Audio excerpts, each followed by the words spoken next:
رات کے 2 بجے تھے جب میرا موبائل بجنے لگا تھا۔ میں نے جلدی سے اٹھ کر موبائل دیکھا تو مردہ گھر سے کال آ رہی تھی۔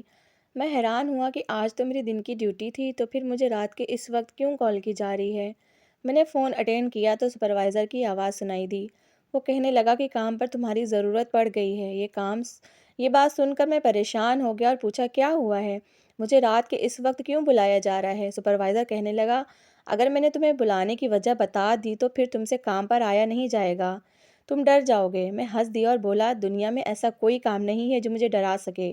اتنا کہہ کر میں نے فون بند کیا اور اپنی موٹر سائیکل پر سوار ہو کر گھر سے نکل گیا تھا۔ یہ تو شکر تھا کہ میری ماں سو رہی تھی، نہیں تو وہ مجھے گھر سے نکلنے ہی نہ دیتی۔ میں ان کا اکلوتا بیٹا تھا، تبھی وہ مجھے ہر وقت اپنی نظروں کے سامنے دیکھنا چاہتی تھیں۔ مجھے مردہ گھر پہنچتے پہنچتے رات کے 2:30 بج گئے تھے۔ میں ہال میں داخل ہوا تو سب کو حیران اور پریشان پایا تھا، یا یوں کہوں کہ سب کے چہروں پر موت کا ڈر دکھا تو بہت زیادہ ٹھیک ہوگا۔ سپروائزر نے مجھے دیکھا تو جلدی سے میرے پاس آیا۔ اس نے میرے کندھے کو تھپتھپایا اور کہنے لگا یار یاسر، آج رات ایک کار ایکسیڈنٹ ہو گیا تھا۔ کار میں 4 لوگ موجود تھے، 2 مرد اور 2 عورت تھیں۔ ان میں سے ایک عورت کی موت ہو گئی ہے اور باقی تینوں بے ہوش ہیں، اور جس عورت کی موت ہوئی ہے اس بیچاری کی لاش کچل گئی ہے۔ اس کی بہت حالت خراب ہے، اس لیے اسے جلد سے جلد دفن کرنا ہے۔ میں سپروائزر کی باتیں سن کر حیران رہ گیا تھا اور بولا تو دفنا دے اسے، کیا اس کام کے لیے آپ کو میری پرمیشن کی ضرورت ہے؟ سپروائزر نے نہیں میں سر ہلا دیا اور بولا نہیں، مجھے پرمیشن نہیں چاہیے۔ مجھے قبر کھودنے کے لیے ایک لڑکے کی ضرورت تھی، اس لیے تمہیں بلایا۔ میں نے سپروائزر کی طرف حیرت سے دیکھا اور بولا آپ تو جانتے ہیں نا کہ قبریں کھودنا میرا کام نہیں ہے، یہ تو متین اور راشد کا کام ہے۔ سر، آپ نے تو غلط بندے کو بلا لیا۔ متین اور راشد کہاں ہیں؟ سپروائزر کہنے لگا وہ دونوں تو بے ہوش پڑے ہیں۔ میں گھبرا گیا اور بولا کیوں؟ کیا ہوا ہے ان کو؟ وہ کیوں بے ہوش ہو گئے؟ سر، مجھے تو آپ کی کسی بات کی سمجھ ہی نہیں آ رہی، آپ سب کچھ کھل کر کیوں نہیں بتاتے؟ سپروائزر کچھ پریشان ہوا اور بولا یار بات دراصل یہ ہے کہ جیسے ہی اس عورت کی لاش یہاں لائی گئی، ہم نے اسے دفن کرنے کا انتظام کر لیا تھا۔ پہلے متین اور اس کے ساتھیوں کو قبر کھودنے کے لیے بھیجا تو نہ جانے کیا ہوا، متین خوفزدہ ہو گیا تھا، وہ توبہ کرتے ہوئے بے ہوش ہو گیا تھا۔ مجھے لگا شاید اس کی طبیعت خراب ہو گئی ہو، اس لیے میں نے راشد کو یہ کام سونپ دیا۔ اس نے بھی جیسے ہی مٹی کھودی وہ بھی ڈر گیا اور توبہ کہتا ہوا بے ہوش ہو گیا تھا۔ پھر میں نے سرور کے ساتھی لڑکوں کو یہ ڈیوٹی دی، باری باری سبھی لڑکے بے ہوش ہو گئے، 15 لڑکے قبر کھودنے میں ناکام ہو گئے ہیں۔ تم سمجھ سکتے ہو ان سب میں ہمارا کتنا وقت برباد ہو چکا ہے۔ اب میں نہیں چاہتا کہ اور وقت برباد ہو، اس لیے تم جلدی سے جا کر مٹی کھودو۔ میں نے اس بات میں سر ہلا دیا اور سپروائزر کی ہدایت کے مطابق کام کرنے کے لیے مردہ گھر سے نکل گیا تھا۔ میں قبرستان پہنچا تو دیکھا کہ جگہ جگہ پر مٹی کھودنے کی کوشش کی گئی ہے، مگر ظاہر سی بات ہے وہ لڑکے اس کام میں ناکام رہے تھے۔ میں نے اللہ کا نام لیا اور قبر کھودنے کی چیزیں ہاتھ میں پکڑ لیں۔ اس سے پہلے کہ میں زمین کھودنے کا کام شروع کرتا میرا فون بجنے لگا تھا۔ میں نے سوچا کہ سپروائزر کی طرف سے کوئی ہدایت ہوگی، اس لیے میں نے جلدی سے اپنی جیب سے موبائل نکالا۔ نمبر دیکھ کر مجھے حیرت ہوئی تھی، یہ میرے پڑوسی مراج کا نمبر تھا۔ حیرت کی بات یہ تھی کہ وہ مجھے رات کے 2:30 بجے کیوں کال کر رہا تھا۔ میں نے جلدی سے کال اٹینڈ کر لی اور بولا کیا بات ہے مراج؟ مراج بہت گھبرایا ہوا تھا، وہ کہنے لگا یاسر، تمہارے گھر میں چور پہنچ چکے ہیں، تم اندر اس کمرے کو لاک کر لو۔ یہ بات سن کر تو میں گھبرا گیا تھا۔ میں بولا میں تو گھر میں ہوں ہی نہیں۔ وہ بھی گھبرا گیا اور کہنے لگا جلد سے جلد گھر پہنچو، تب تک میں پولیس کو کال کر دیتا ہوں۔ یہ باتیں سن کر تو میں بہت زیادہ پریشان ہو گیا تھا۔ گھر میں ہم 2 ہی لوگ تو رہتے تھے، میں ابھی یہاں تھا، ماں گھر میں اکیلی تھیں، وہ تو بہت کمزور دل کی تھیں، ایسی حالت میں وہ بہت جلدی گھبرا جایا کرتی تھیں۔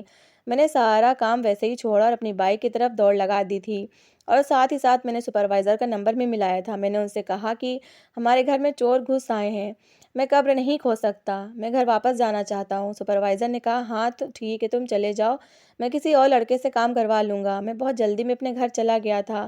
گھر میں پہنچا تو پولیس والے ہی وہاں پر پہلے سے موجود تھے، جبکہ چور گھر سے بھاگ چکے تھے۔ میں گھر میں داخل ہوا تو پتہ چلا کہ چور پولیس کے جلدی آنے کی وجہ سے کوئی چیز لے کر نہیں جا سکے تھے۔ گھر میں داخل ہوا تو ماں بیٹھی ہوئی تھیں، ان کے چہرے کی رنگت بدل چکی تھی، وہ بہت زیادہ گھبرائی ہوئی تھیں۔ میں بولا آپ ٹھیک تو ہیں نا؟ ماں نے نہ میں سر ہلایا اور بولی مجھے ڈاکٹر کے پاس لے چلو، میرا دم گھٹ رہا ہے۔ میری ماں ہارٹ پیشنٹ تھیں، مجھے ان کی فکر ہونے لگی تھی۔ میں جلدی سے ان کو ڈاکٹر کے پاس لے کے گیا تھا۔ ڈاکٹر نے ان کا چیک اپ کیا تو پتہ چلا کہ ان کا بلڈ پریشر بھی بڑھا ہوا ہے اور ہارٹ بیٹ بھی بہت تیز چل رہی ہے۔ ڈاکٹر نے ماں کو ہاسپٹل میں ایڈمٹ کر لیا تھا اور کہا کہ جب تک پیشنٹ کی حالت ٹھیک نہیں ہو جاتی ہم آپ کو گھر جانے کی اجازت نہیں دے سکتے۔ میں پورا ٹائم اسپتال میں بزی رہا اور دوپہر کے 1 بج چکے تھے۔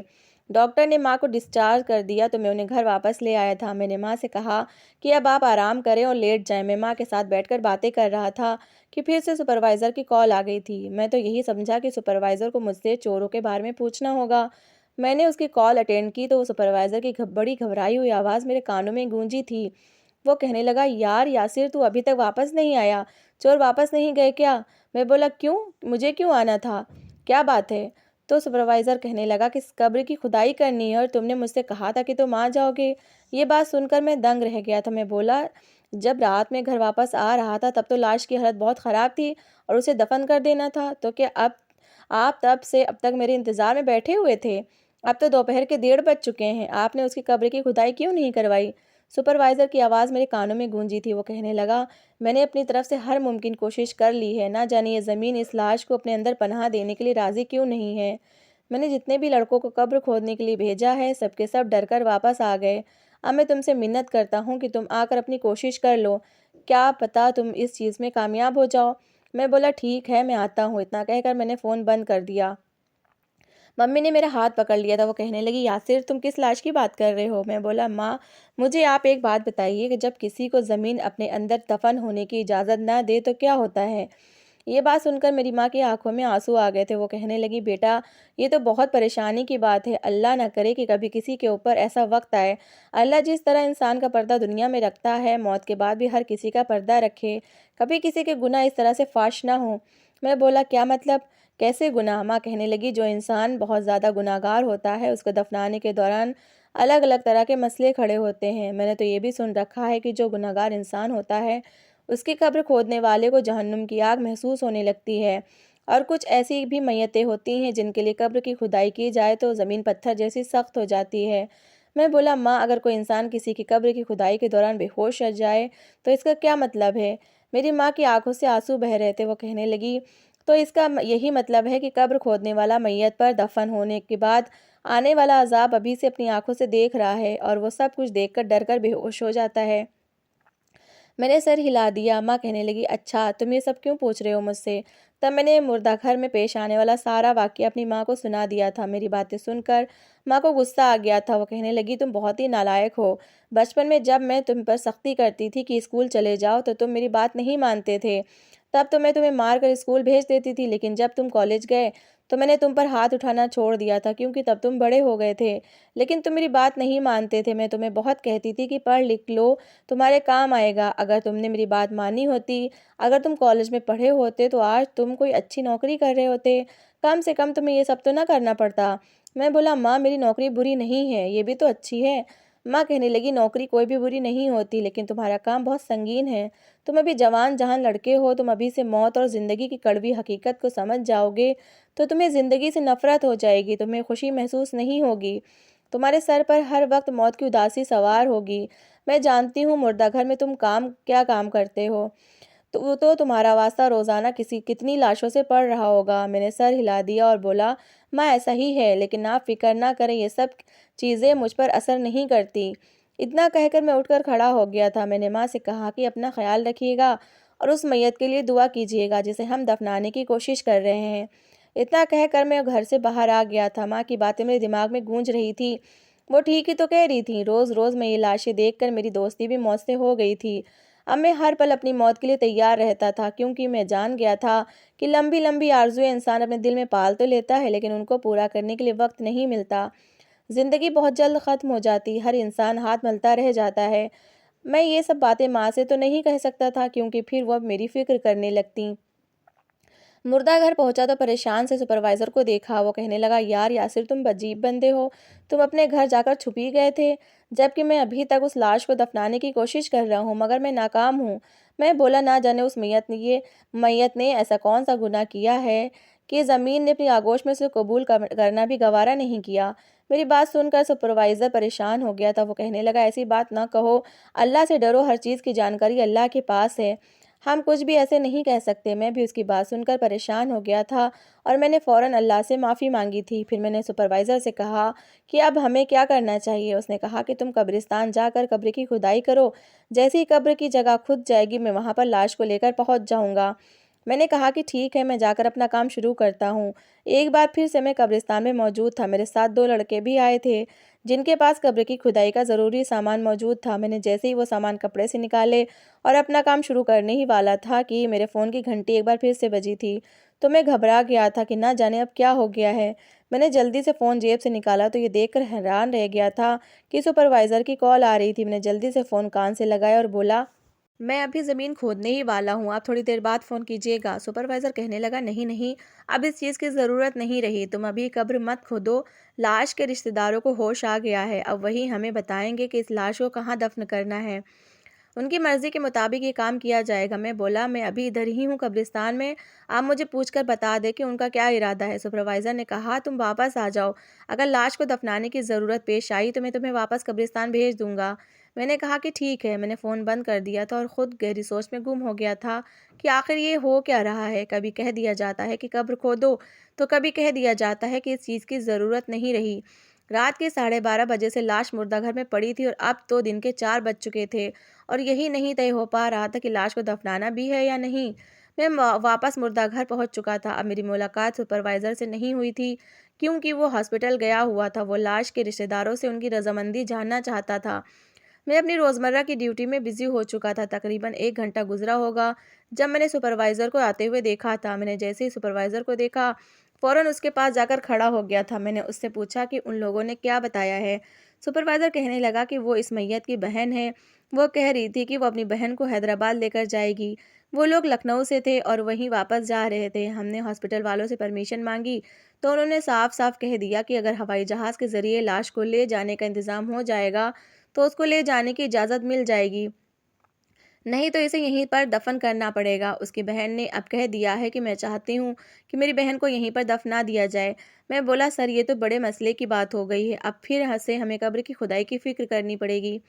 سپروائزر کہنے لگا، اس بار میت کی بہن اور دوسرے لوگ بھی ہمارے ساتھ قبرستان جائیں گے کیونکہ میں نے انہیں بتا دیا ہے کہ قبر کھودنے میں مشکل ہو رہی ہے۔ اس کی بہن نے کہا تھا کہ وہ ہمارے ساتھ آئے گی اور دیکھے گی کہ کیا مسئلہ ہو رہا ہے۔ سپروائزر کہنے لگا، یاسر تمہیں ہمارے ساتھ جانا پڑے گا، تم قبر کھودنے کے لیے تیار ہو؟ میں نے اس بات میں سر ہلا دیا۔ میں سپروائزر کو یہ نہیں بتانا چاہتا تھا کہ اب تو میں بھی گھبرا چکا ہوں۔ خیر ہم قبرستان پہنچ چکے تھے۔ تھوڑی دیر میں میت اور اس کی بہن کو بھی لے آیا گیا تھا۔ ساتھ 2 لڑکے بھی تھے۔ مجھے نہیں پتا تھا کہ لڑکے اس میت کے کیا لگتے ہیں۔ بہن کا تو رو رو کر برا حال ہو گیا تھا۔ سپروائزر نے میری طرف دیکھا اور بولا، اپنا کام شروع کرو۔ میں نے زمین کھودنے کی کوشش کی مگر زمین پتھر کی بن چکی تھی۔ مجھے پہلے ہی پتا تھا کہ مجھے پریشانی کا سامنا تو کرنا ہی پڑے گا۔ میں نے وہ جگہ چھوڑی اور تھوڑی دور سے کھدائی کرنے لگا۔ میں نے بڑی ہمت کی مگر اب میں بھی ناکام رہا تھا۔ سپروائزر میرے پاس آ کر کھڑا ہو گیا۔ اس کے چہرے پر فکر صاف نظر آ رہی تھی۔ کہنے لگا، کیا بات ہے؟ میں بولا، سر زمین ساتھ نہیں دے رہی۔ سر کے چہرے پر پسینہ آ گیا تھا۔ وہ دھیرے سے بولا، تمہیں پتا ہے کہ قبر کھودنے والے پر فرض ہوتا ہے کہ وہ میت کا پردہ رکھے۔ تم بالکل زمین کی سختی اس کے رشتہ داروں پر ظاہر مت کرنا۔ تم جانتے ہو لوگ 100 طرح کی باتیں کرتے ہیں۔ میں نے سر ہلا دیا اور ایک بار پھر سے زمین کھودنے کی کوشش کرنے لگا۔ میں اپنی پوری طاقت لگا رہا تھا۔ محنت کر کر کے میں تھک گیا تھا۔ پھر سپروائزر سے بولا، سر آپ ہی میری کچھ مدد کریں۔ سپروائزر آگے بڑھا اور اس نے میرے ہاتھ سے پھاوڑا لے لیا۔ وہ بھی کوشش کر رہا تھا اور ناکام تھا۔ سپروائزر کہنے لگا، یا اللہ اس لاش کے گناہوں کے معاف کر دے، اس پر نرمی کر، تو رحیم ہے، تو کریم ہے۔ تبھی میت کی بہن آگے بڑھی۔ اس کے چہرے پر غصہ تھا۔ وہ کہنے لگی، آپ کو پتہ ہونا چاہیے کہ ہم مریض ہیں، ہم اسپتال سے اٹھ کر یہاں آئے ہیں اور آپ دونوں کتنے آرام سے کھڑے ہو کر خسر پسر کر رہے ہیں۔ مجھے بتائیے کیا مسئلہ ہے؟ سپروائزر بولا، زمین ساتھ نہیں دے رہی، مجھے بتائیے ہم کیا کریں؟ اس لڑکی کے چہرے پر زردی پھیل گئی تھی۔ وہ دہشت تھی جو ایک دہشت تھی۔ ایک لڑکا آگے بڑھا تھا۔ اس کے چہرے پر غصہ تھا، لاش کے لیے نفرت تھی۔ وہ بولا، یہ سب اس کے گناہوں کا نتیجہ ہے۔ اس جیسی بد کردار عورت کو تو زمین بھی قبول نہیں کر رہی ہے۔ لاش کی بہن رونے لگی۔ وہ بولی، بھائی ایسی باتیں مت کرو۔ لڑکا بولا، میں ساری زندگی یہی سمجھتا رہا کہ میری بہن بہت نیک ہے مگر اس نے ہمیں پاگل بنایا، عبادت کا ڈھونگ رچایا۔ ہمارے سامنے نیک بنتی تھی اور پیچھے سے کیا گل کھلا رہی تھی۔ اگر یہ صرف گناہگار ہوتی تو پھر بھی ٹھیک تھا، مگر یہ تو عبادت کی آڑ میں ڈرامہ کر رہی تھی۔ لڑکی رو رہی تھی، وہ بولی یہ بہت مشکل وقت ہے، ایسی باتیں منہ سے نہ نکالو، کہیں ہم اللہ کی پکڑ میں نہ آ جائیں۔ لڑکی بہت زیادہ گھبرائی ہوئی تھی۔ میں نے ایک بار پھر سے خدائی کی کرنے کی کوشش کی تھی۔ اس بار بھی جب میں ناکام رہا تو میرے دماغ میں خیال آیا کہ اللہ کے کلام سے مدد لینی چاہیے۔ میں نے اپنی جیب سے موبائل نکالا اور ایک دعا چلا دی۔ اب تو ویسے بھی ہر طرف اندھیرا پھیلنے لگا تھا۔ ماحول میں جب دعا گونجی تو دل دہلنے لگا تھا۔ میں نے قبر کھودنا شروع کر دی تھی۔ تبھی ایک دل دہلا دینے والی چیخ میرے کانوں میں گونجی تھی۔ میں نے ڈر کر پیچھے دیکھا تو میت کی بہن زاروں قطار رو رہی تھی۔ اس کے رونے میں خوف سا تھا۔ ڈر کے مارے میرے رونگٹے کھڑے ہو گئے تھے۔ وہ کہنے لگی، فرحیہ تم نے یہ کیا کر دیا؟ تم نے مر کر بہت بڑی مشکل کھڑی کر دی۔ پوری دنیا جانتی ہے کہ بہنوں میں آپس میں بہت سے راز ہوتے ہیں۔ میں تمہاری زندگی کے ہر پہلو سے واقف ہوں۔ تم دنیا والوں کے لیے بہت نیک تھی، لیکن میرے لیے تو تم بالکل بھی اچھی نہیں تھی۔ میں تمہاری تنہائی سے واقف تھی۔ فراز دیکھو، تم بھی شروع سے یہی کہا کرتے تھے نا کہ آپ ہی جیسا ہی بننا ہے۔ تم شروع سے ہی آپ ہی سے بہت اٹریکٹ تھے، لیکن جب فرحیہ کی موت کے دن قریب آئے تو تمہیں بھی اسے نفرت ہو گئی نا۔ تم نے بھی جان لیا کہ تمہاری آپ ہی بالکل اچھی نہیں تھی۔ سپروائزر آگے بڑھا اور بولا، مہربانی کر کے آپ میت کے پاس کھڑی ہو کر ان کی برائیاں مت کریں۔ پہلے ہی بہت مشکل ہے، اس طرح ان کی روح کو تکلیف ہوگی۔ اس لڑکی نے نہیں میں سر ہلایا اور بولی، یہ تب تک دفن نہیں ہوگی جب تک میں یہ سب کہہ نہ دوں۔ میں مجبور ہو گئی ہوں۔ اللہ کے کلام نے مجھے مجبور کر دیا ہے کہ میں آج ہر بات کہہ دوں۔ میری بہن فرحیہ بہت نیک تھی۔ ہر انسان اس سے بڑی محبت کرتا تھا۔ میں بھی یہی کوشش کیا کرتی تھی کہ اس کے جیسی بن جاؤں۔ میرا بھائی فراز بھی تو یہی کوشش کیا کرتا تھا۔ ہماری زندگی بہت اچھی گزر رہی تھی۔ ہر طرف سکون ہی سکون تھا۔ پھر ہم جوان ہو گئے۔ ارمان، تم نے فرحیہ کو پسند کر لیا۔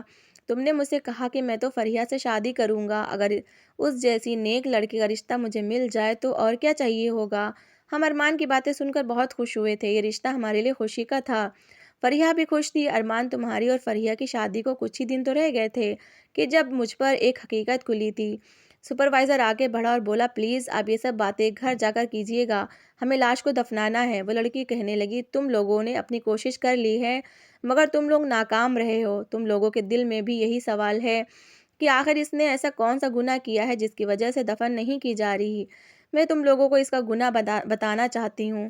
مجھے امید ہے جب میں سب کچھ بتا دوں گی تو یہ دفن ہو جائے گی۔ اس سے پہلے کہ سپروائزر کچھ کہتا، میں نے اسے خاموش رہنے کا اشارہ کیا تھا۔ وہ لڑکی ایک بار پھر بولنے لگی۔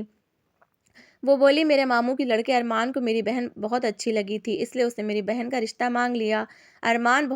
ارمان کیونکہ بہت اچھا لڑکا تھا اس لیے رشتہ بھی قبول کر لیا گیا۔ وہ ان دنوں بہت خوش تھا، مگر ان دنوں میں نے اپنی بہن کو بھی بڑا مطمئن پایا تھا۔ وہ ہوا میں اڑتی تھی۔ میں نے اسے پوچھا کہ تم اتنی خوش کیوں ہو؟ تو وہ کہنے لگی، مجھے ارمان پسند تھا، اللہ نے میرا رشتہ اس کے ساتھ طے کر دیا۔ اب میں خوش نہیں ہوں تو اور کیا کروں؟ دن ایسے ہی گزرتے گئے۔ پھر فرحیہ، میرا بھائی فراز اور کزن ارمان حیدرآباد ایک شادی میں شریک ہونے کے لیے آئے تھے۔ میں نے ان دنوں ارمان کو بہت قریب سے دیکھا تھا۔ ارمان بہت اچھا انسان تھا، ہینڈسم بھی بہت تھا۔ میں نے ارمان کو بتایا کہ تم جانتے ہو کہ فرحیہ امید سے ہے، وہ کسی نامعلوم کے بچے کو اپنی کوکھ میں پال کے بیٹھی ہے۔ یہ بات سن کر ارمان نے کہا کہ ایسا نہیں ہو سکتا، قیامت تو آ سکتی ہے مگر فرحیہ ایسا نہیں کر سکتی۔ تب میں نے اسے کہا کہ ایک بہن اپنی دوسری بہن کی بہت بڑی رازدار ہوتی ہے۔ مجھے بھی فرحیہ کے سب راز معلوم ہے۔ یہ بات فراز تک بھی پہنچ گئی تھی تو اس نے فرحیہ کے منہ پر تھپڑ مار دیا تھا، جبکہ ارمان نے اپنی منگنی کی انگوٹھی فرحیہ پر یہ کہہ کر پھینک دی تھی کہ میں تجھ جیسی بد کردار لڑکی کو اپنا نہیں سکتا۔ فرحیہ سکتے کی حالت میں تھی۔ ارمان نے کہہ دیا کہ ہم یہ شادی چھوڑ کر واپس جا رہے ہیں۔ ابھی تو بہت سے فنکشن باقی تھے مگر ہم سب کچھ چھوڑ کر واپس جا رہے تھے۔ ارمان بہت پریشان تھا، وہ پورا راستہ گمسم رہا۔ میں اپنی سوچوں میں مگن ڈرائیونگ سیٹ پر بیٹھی تھی اور ارمان سے گاڑی کا ایکسیڈنٹ ہو گیا۔ اسی حادثے میں فرحیہ کی موت ہو گئی اور ہم سب زخمی ہو گئے۔ یہ تو رہی یہاں تک کی کہانی، مگر اب سچ بتانے کا وقت آ گیا ہے۔ حقیقت تو یہ ہے کہ جب ارمان اور فرحیہ کی شادی میں تھوڑے دن رہ گئے تو مجھے ارمان سے محبت ہو گئی تھی۔ وہ مجھے اچھا لگنے لگا تھا۔ یہ چاہتا تھا کہ میں اسے اپنی زندگی میں شامل کر لوں۔ اب یہ رشتہ ٹوٹا تبھی میری دال گلتی، اس لیے میں نے شادی والے گھر میں جا کر ارمان سے کہہ دیا کہ فرحیہ تو بد کردار ہے۔ میں نے نیک شریف لڑکی پر بد کرداری کا الزام لگایا تھا۔ میری بہن میں کوئی برائی نہیں ہے، یہ جنتی ہے۔ ایک کار حادثے میں ہم لوگ تو بچ گئے مگر فرحیہ ہم سے بچھڑ گئی، یقیناً وہ جنت میں ہوگی۔ یہ سب باتیں سن کر ارمان نامی لڑکا آگے بڑھا اور اس نے لڑکی کے منہ پر تھپڑ مار دیا۔ لڑکی رو رہی تھی، کہنے لگی میں نے تمہیں پانے کے لیے یہ سب کیا، میں نے اپنی سگی بہن پر الزام لگا دیا۔ ارمان کہنے لگا میں تو کبھی تمہیں تمہارے خواب میں بھی نہ ملوں۔ سپروائزر کہنے لگا میت کی بے گناہی سب کے سامنے آ گئی ہے، اب تم قبر کھودنے کی کوشش کرو۔ میں نے قبر کھودی تو بڑی آسانی سے کھد گئی تھی۔ اللہ اکبر کہہ کر میں رونے لگا۔ یہ واقعی اللہ اور اس کے بندے کی محبت کی جیتی جاگتی مثال ہے۔ اللہ نے اپنی نیک بندی پر الزام لگانے والی لڑکی کو سب کے سامنے بے پردہ کر دیا تھا۔ ہم نے اس لڑکی کو قبر میں اتار دیا تھا کہ اس کے بعد ہمیں اچانک سے قبر کے اندر سے بہت خوبصورت خوشبو آنے لگی تھی۔ 6 سال بیت گئے لیکن ابھی تک اس قبر سے خوشبو آ رہی ہے۔ مجھے نہیں پتا کہ اپنی بہن کو بدنام کرنے والی لڑکی کا کیا انجام ہوا، لیکن یقیناً برائی کو برائی نے اپنی لپیٹ میں لے لیا ہوگا۔ تو دوستو، کیسی لگی آپ کو ہماری آج کی کہانی؟ اگر کہانی اچھی لگی ہو تو پلیز لائک کریے گا، اور اگر آپ نے ابھی تک ہمارے چینل کو سبسکرائب نہیں کیا تو ضرور کر لیجیے گا۔ تو ملتے ہیں ایسی ایک ایموشنل اور پیاری کہانی کے ساتھ۔ Thanks for watching.